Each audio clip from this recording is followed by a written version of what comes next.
but from now on, we're really going to just scratch the surface when it comes to the lower parts of the brain. We will come back to some of these parts later on when we talk about other systems, and we will see how those other systems are regulated. So the next part, until we talk about sensation, is really going to be more of a survey, if you will, of the lower parts of the brain. Okay?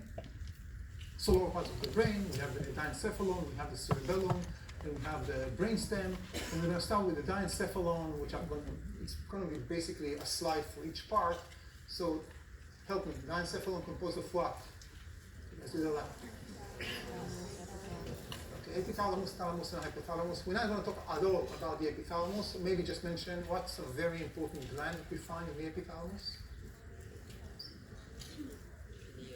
Which one? Not pituitary? Pineal gland. What do we have in the pineal gland that is so important? Melatonin, but what do we need it for? This is sleep. This is a biological circadian clock. Very important. Okay? But we're not going to talk about it at all.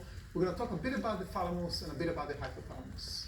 And again, especially the hypothalamus, we're going to go back and back and back. Okay. So the thalamus is what we call the sensory relay center of the brain. The thalamus is composed of nuclei. When we say nuclei, we don't mean a nucleus of a cell. Each nucleus will be composed of multiple, when I say, I mean many cell bodies. Axons will be emerging from those cell bodies. Okay? Now, I'll share with you a story. You probably are not familiar with this, but for someone who is older than all of you, I guess, most of you. Back in the days, if let's say I'm here in the US, most of my family is in Israel, right? So if I wanted to share something with my mom, I would go and write something on paper. I will fold it and put it in something that we called an envelope. And you could go to a place called the post office and you would buy something that's called, anyone knows? That's very nice. We learned the history, right? You put a stamp there and I would send it over. Now, when I send this to Israel, right, maybe there's another guy who's coming to the post office the same time I go to the post office, but that person is sending his letter to Albuquerque, New Mexico. And there's another person sending a letter to Israel, but she's not coming to that post office, but at the post office at Durham. So one of the jobs of the post office is basically to serve a sort of a relay, to put things, to sort them, because it's more efficient, right? So we're not just going to send one mail now, one envelope with this airplane and another one in the next flight. We're just going to gather together, we're going to sort them and send all of the ones to Israel in one flight. Our thalamus is the post office. It's the sensory relay. It's not a motor relay, but it's a sensory relay. The idea is that sensory afferent impulses converge and synapse in the thalamus with all those cell nuclei, and then they are edited, sorted out, and relayed as a group. If I need to send something to the occipital lobe towards the visual cortex, I'm not just going to send one and then another two. It's all going to synapse and then be sent together. This is why we mentioned briefly when we talked about path, I added the fact that actually before it reaches the cortex, it's going to reach the thalamus. Almost all of our sensory inputs are going to go, the ascending ones, the ones that go from our body, will go through the thalamus. The only exception is smell. Smell is so old, evolutionary-wise, that it goes directly. Okay?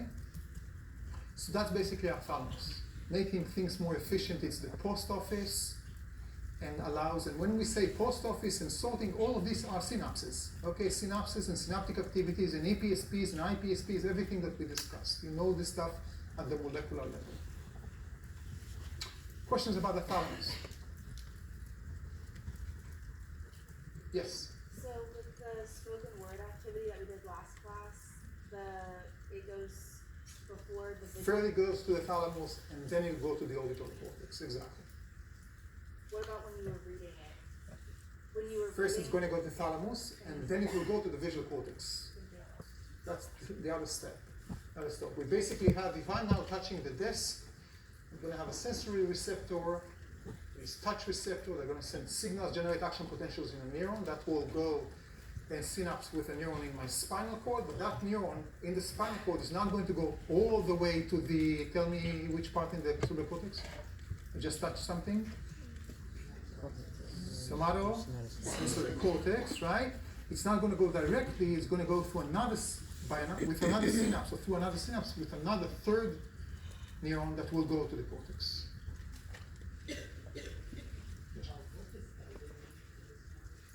Edited means that in a way you can think about it as maybe accelerated if you want with EPSPs because you want to add more, or inhibited to some sort.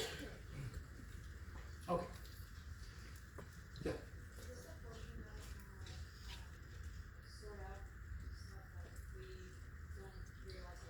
Wonderful question, Miranda. No, we'll talk about it. Okay? She was talking about filtering, right? To make sure kind of like that we're not being overwhelmed with inputs. We'll talk about two levels of, this is when we talk about sensation. Okay, hypothalamus is just too big of a deal to discuss with one slide, so I'm going to discuss it with one slide. But we're going to go back to the hypothalamus. Basically, in almost every system that we will address, we will go back to the hypothalamus. Hypothalamus, maybe first of all, I give it as, it's one of the functions, I give it as a title because it's so important, is the major control of our visceral center of the body. It controls the heart and it controls the digestive system. You can think about, you learn about the autonomic nervous system by yourself. You can also think about the, I will actually mention this later on, the hypothalamus is also, it's the CEO, if you will, of the autonomic nervous system. Okay?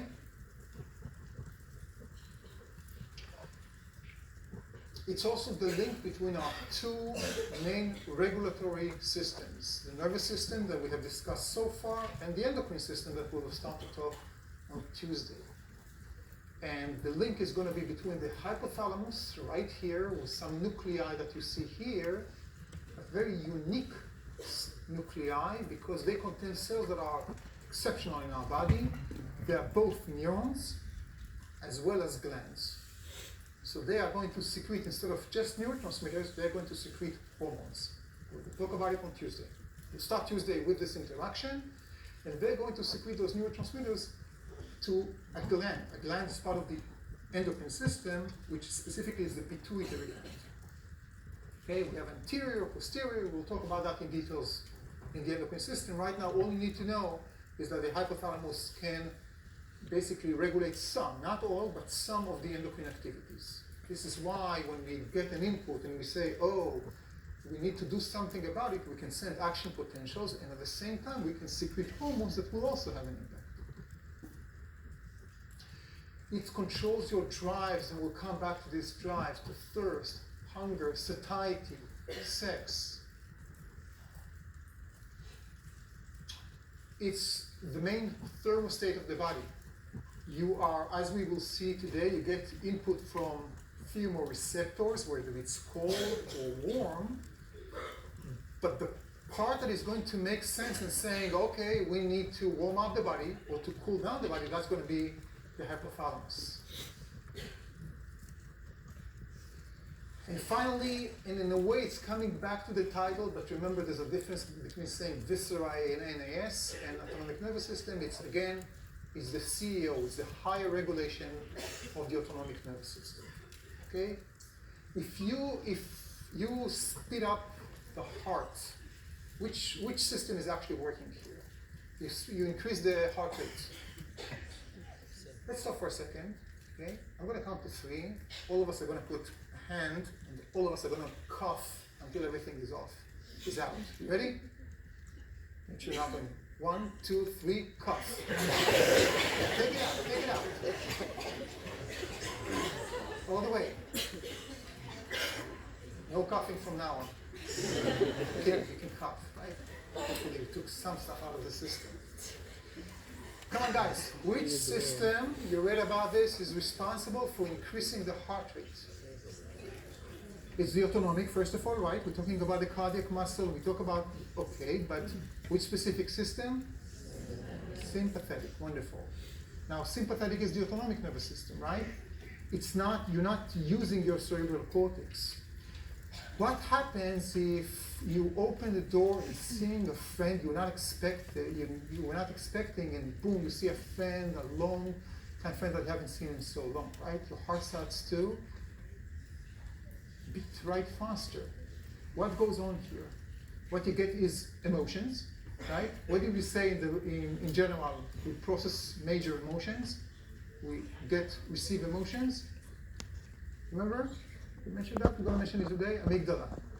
The amygdala would send signals to the hypothalamus saying, in a way, we're excited. The hypothalamus will tell a cardiac center in the medulla oblongata that we will mention shortly, we are excited, start to increase the rate, and then that's the CEO, right? And then the cardiovascular center will tell the heart, increase your heart. So there's some sort of a hierarchy. If I told you that, if I just told you that actually there are not 45 questions, but 155 questions in the exam, and all of them are going to be a nightmare, right? That will affect maybe your heartbeat, right? Maybe it will increase, maybe it will stop functioning at all, who knows, right? You heard me, which means this is consciousness, right? You will make a conscious decision right now. That's the cerebral cortex. So the cerebral cortex will send signals to the lower part, to the hypothalamus, that will connect to the autonomic nervous system. So it's also a link between the higher parts of the brain, and in this case, the autonomic nervous system. Okay. We continue with our short survey. We're going to talk about, first of all, about the brainstem, and we're going to start with the fact that the brainstem, don't forget, has a very important anatomical role, because this is where the ascending and descending, right, signals and neurons and tracts are coming from the spinal cord. Some of them are going directly. If we're talking about cranial nerves, some of them are going through the spinal cord. So first of all, we need to have those structures. But you also have physiological roles, and these are typically, we've seen them in functions of nuclei. And I'm not going to talk about all the nuclei because we'll need 2 years for that. I'm just going to give you one example. I'm going to give an example in the midbrain. These are very important nuclei that are called substantia nigra, the dark substance, because they are very rich melanin, so they are dark, it's a dark pigment. And what we can see here is that when they function, when I say function, fire and action potential, they send signals. First of all, we can see this signal. Where is that going to? Which is the part. I don't care frontal lobe, I care physiological function. What do we find here? We have an example Thursday. What do we have here? Prefrontal cortex, right? Motivation. Remember what I said? Whatever you do, it goes to the prefrontal cortex. But we're going to focus on this part, and this part is going to be the basal nuclei, which we mentioned, out of the cerebellum, the gray matter of the cerebellum that is not a cortex. And what they're going to do, the substantia nigra action potential, is actually going to inhibit activity of the basal nuclei. Think for a second and tell me, what should I put in the blank here? You know the molecular now, the molecular impacts, right? So I'm going to count to 3, and I want you to tell me the answer to this. Okay, so they're going to inhibit basal nuclei by generating what? 1, 2, 3? Perfect, IPSPs, right? So you see everything is wrapping up, and basically we know exactly what's going on.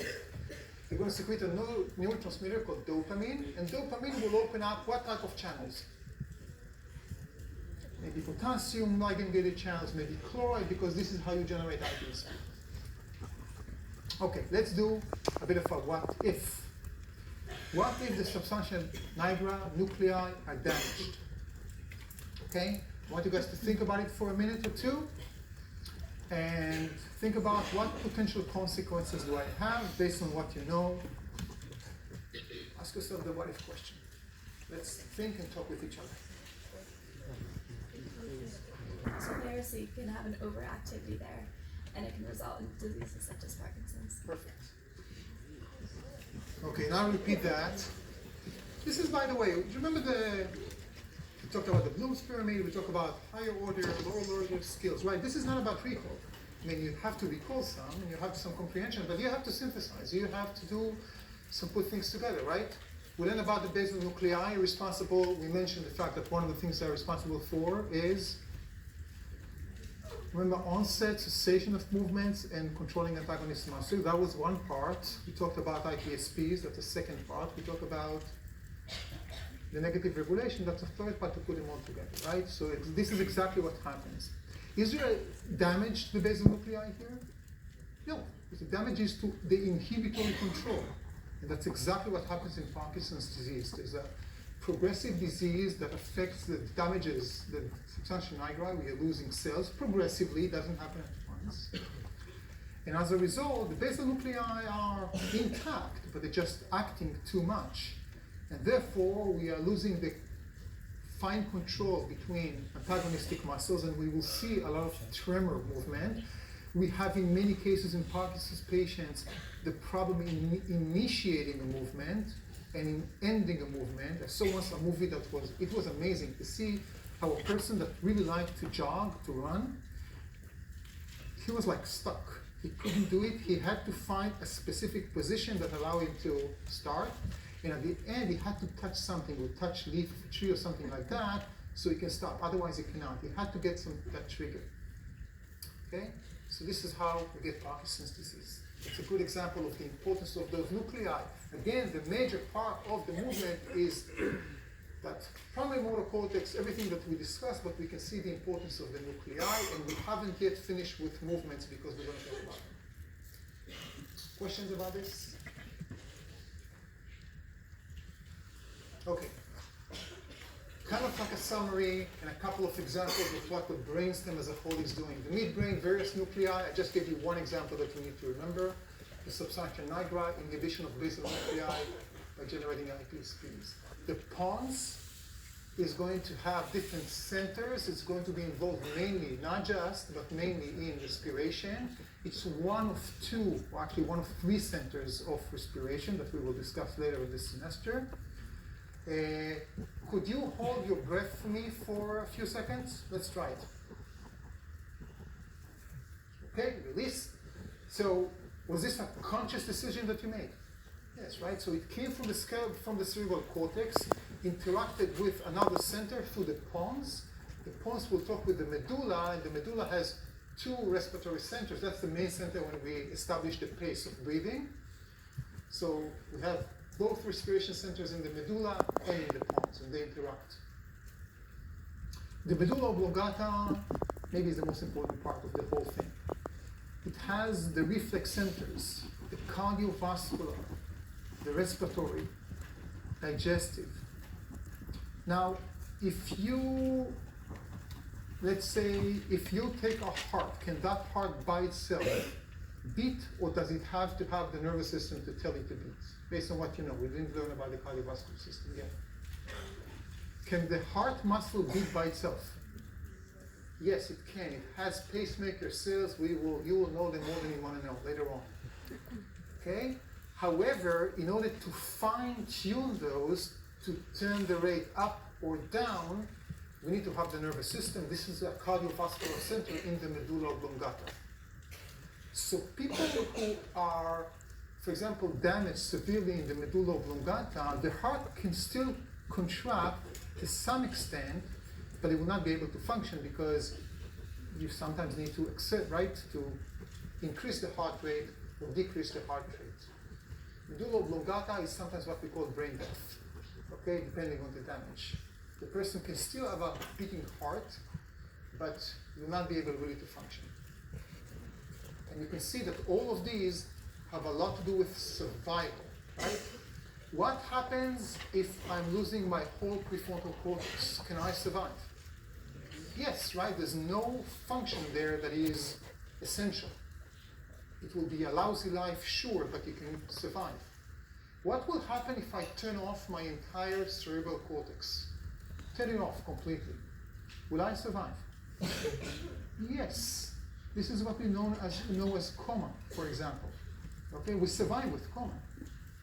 So that's the difference. You cannot do it with the medulla oblongata, which will tell you why, which will explain to you why medulla oblongata, when we look at evolution and compare different organisms, is so much conserved, and we find it in much, let's call it, lower organisms in the sense of evolution. Okay? Survival first, and then we added different layers in evolution. Yes, Dean?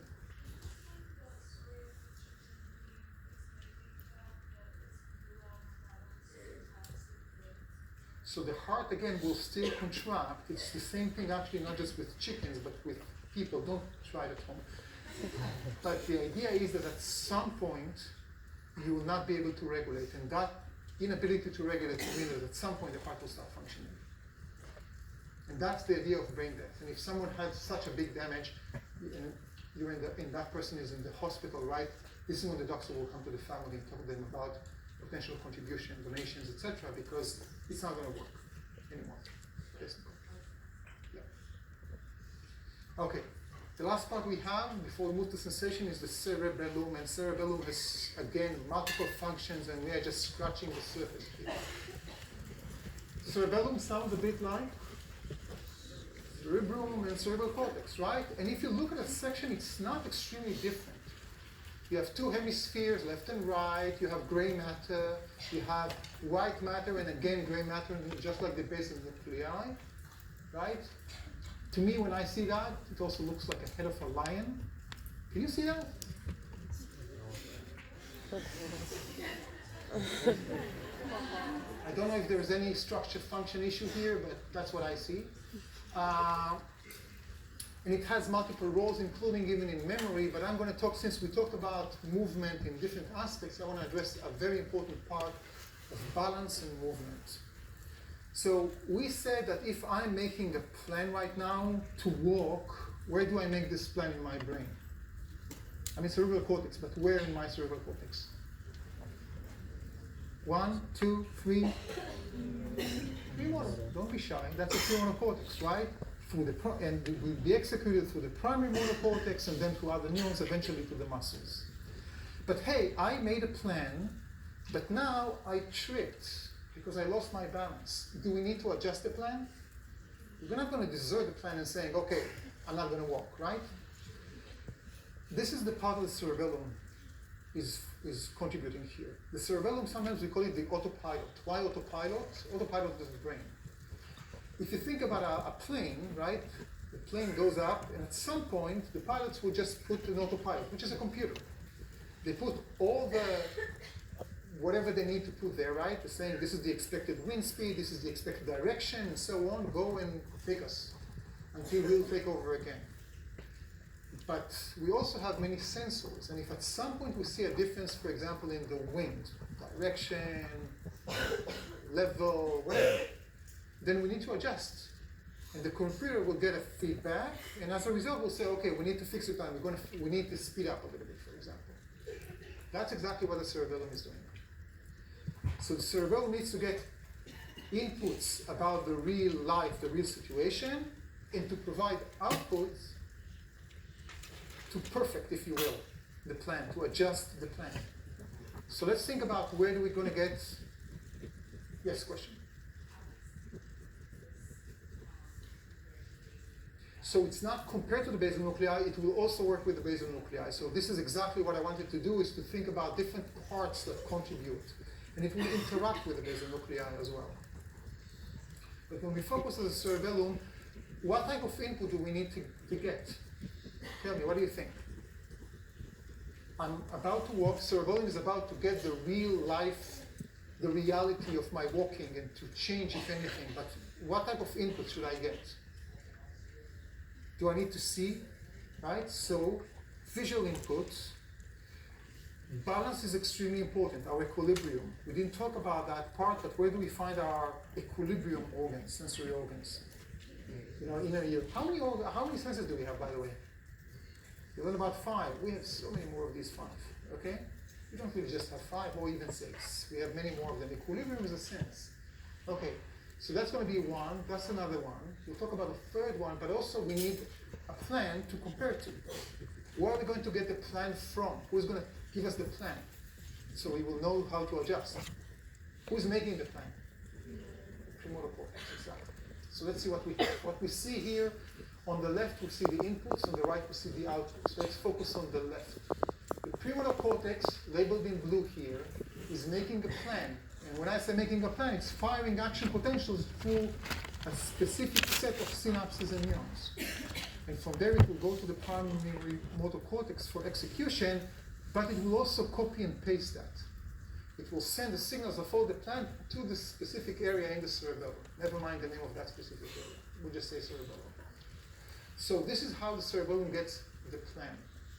Then the cerebellum gets three additional inputs. One from your eye, from your visual receptors, a second one from the equilibrium, and a third one will come from proprioceptors, which we will discuss again later today. These are stretch receptors, typically stretch receptors, that are found in our muscles and our joints and tell us how our muscles stretch. And the proprioceptors, I will repeat this today later on, are going to give us a sense of where our body parts are found relative to other body parts. If I'm putting my clothes in the morning, right, I can shut my eyes and still put on my shirt, right? I can still say, okay, the left shoulder is right here, even if I close my eyes, and the right arm is right here. This is my proprioceptors giving me that information. Just a second, we'll finish the output and then. This is the inputs. So this is how we get the plan, we get reality, and as a result, we're going to adjust the plan if needed. And how are we going to do that? There are some signals that go directly to muscles, but mainly we're going to go back to the premotor cortex. And what we're going to see is adjust. How do we adjust? How can I adjust the plan?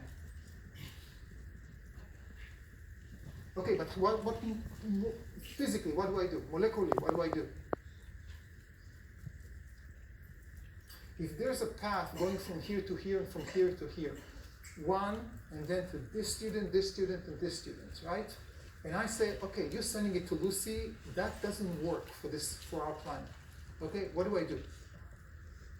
I'm going to block, how do I block Lucy? Right? I'm going to generate an IPSP. Remember, Lucy has multiple neurons and synapses. Remember the peanut butter and jelly sandwich? This is why we need IPSPs. So I can say, oh, she got all the plan, the original plan starting from Miranda, but this plan doesn't work for reality right now. I'm going to adjust how I'm going to block the Lucy path. We have a new path. And maybe I'm going to add someone else and I'm going to put an EPSP for that part. That's how we adjust the plan. That's the output from cerebellum. Now I can answer the question.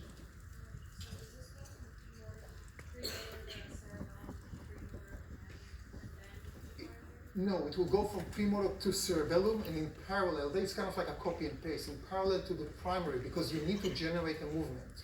The cerebellum will fix the movement if needed, and it will always be needed.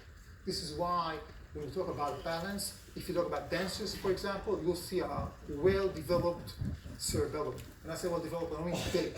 I just mean more synapses, more complex. Yes? So can the cerebellum put out motor output without going to the motor cortex, like a reflex? Or would it just, Sorry, again? would the cerebellum ever put out motor output without going to the motor cortex? It can give motor output, but that's the kind of like minor part. It's mainly going to go through the premotor cortex. This is what you see here. What we don't see here, that there's also some interaction with the basal nuclei, as you can expect. But the main thing is going to go output to this part, to the premotor cortex.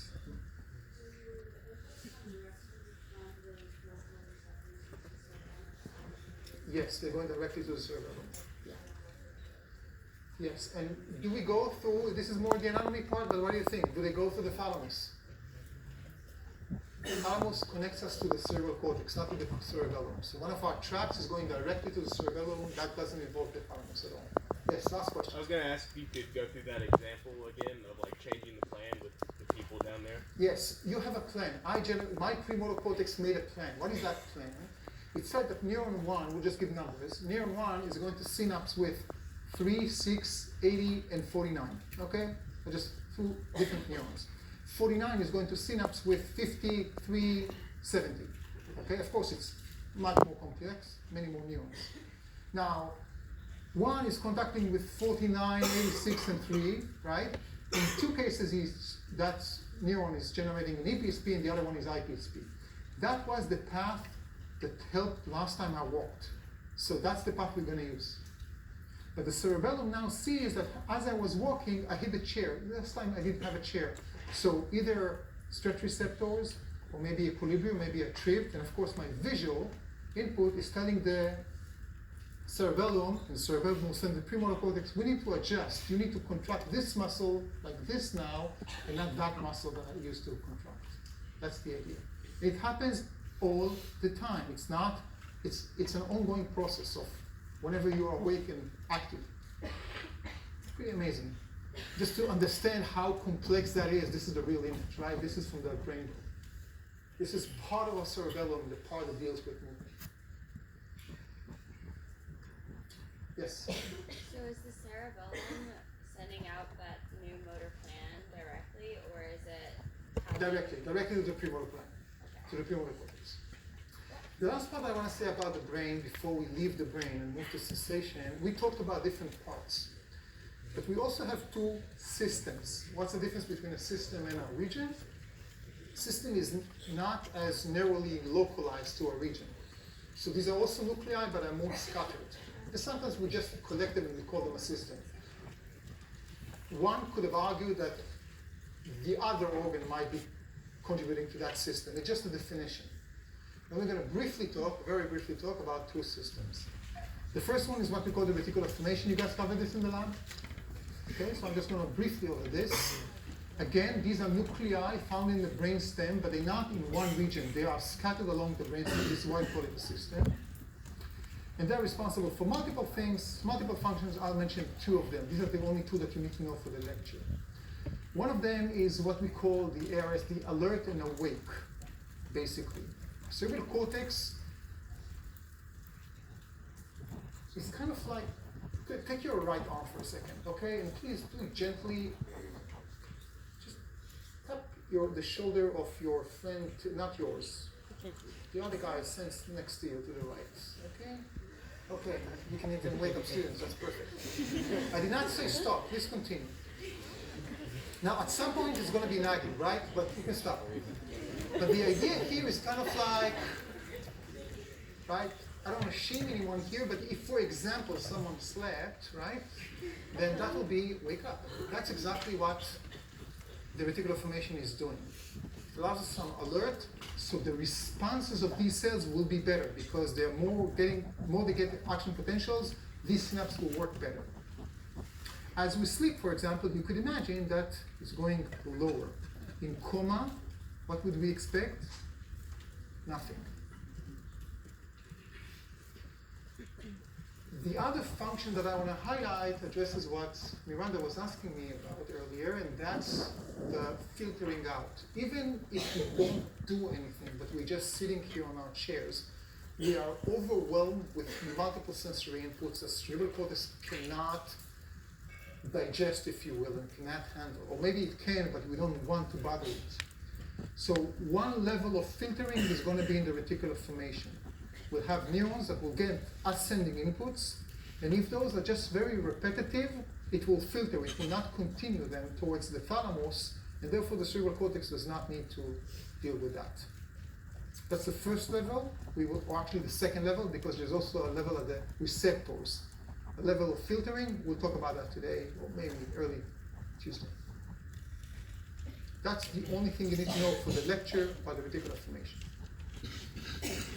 The second one, which will, again, a very interesting system, but very briefly, just to mention because it's important, is the limbic system, composed of three parts. By the way, this is an example where some will say, oh, the thalamus should also be in the limbic system. We will just address this type, the more of the consensus. We have three regions. We're not going to talk about the cingulate gyrus at all. We're going just to mention the amygdala and the hippocampus, and both of them are involved in memory. Amygdala involved in emotion, especially strong emotions. Hippocampus also in learning.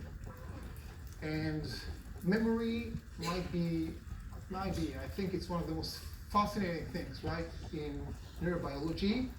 And it's a bit frustrating to teach introduction with everything, so I don't have time to teach memory, but at least one slide, okay, just to get a general idea of memory. If you find other courses, probably neuroscience, more than encourage you to take those. So we'll talk about memory and specifically about the role of the hippocampus. I already mentioned the fact that memory in general, it's not a region like we discussed. There's some regions that are important, but basically when we talk memory, we talk about networks. When we talk about memories, there are different ways to classify them, but I'll just use the simple one. We talk about three groups or types. Working memory, also known as the short-term memory. The long memory, long-term, which can be either declarative or non-declarative. The short-term memory is that I'll just give you someone's phone number and you remember it for the next 5, maybe 10, maybe with someone it will be 15 minutes, but you'll forget it, right? Or any sort of these endless inputs that you get during the day. Some of them will be completely lost, some of them will be registered, recorded in the long-term memory. The long-term memory, we'll start actually with the last part, the more physical one, is the memory of skills and motor, playing the piano, riding a bike. We actually learned about this long-term non-declarative memory. Which part is responsible for that? Playing the piano, riding the bike, typing on your computer. Which part? The premotor cortex. All those synapses, all those paths, neuronal paths. This is where you have your non-declarative memory. But then you have the declarative memory. And if you think about a computer, for example, that's your hard disk. Okay, the RAM, is the short memory, the hard disk is your long term. And again, many of the short term will be lost, but some will be recorded, right? And just think about how many times you have this, I don't remember, but wait a second, that movie, that actor, right? And boom, whatever happens and you remember this. This means it was burnt into your long-term memory, but sometimes you need to find where it is in your hard disk. What's the job of the hippocampus? The hippocampus is not responsible for short-term or for long-term. The hippocampus is the part that is responsible for loading the memory into the hard disk. It's called hippocampus, from the Greek word for the seahorse, because when the anatomist made a section, this is how it looked like, so they call it a seahorse or hippocampus, okay? And it's mainly responsible for creating a new declarative memory.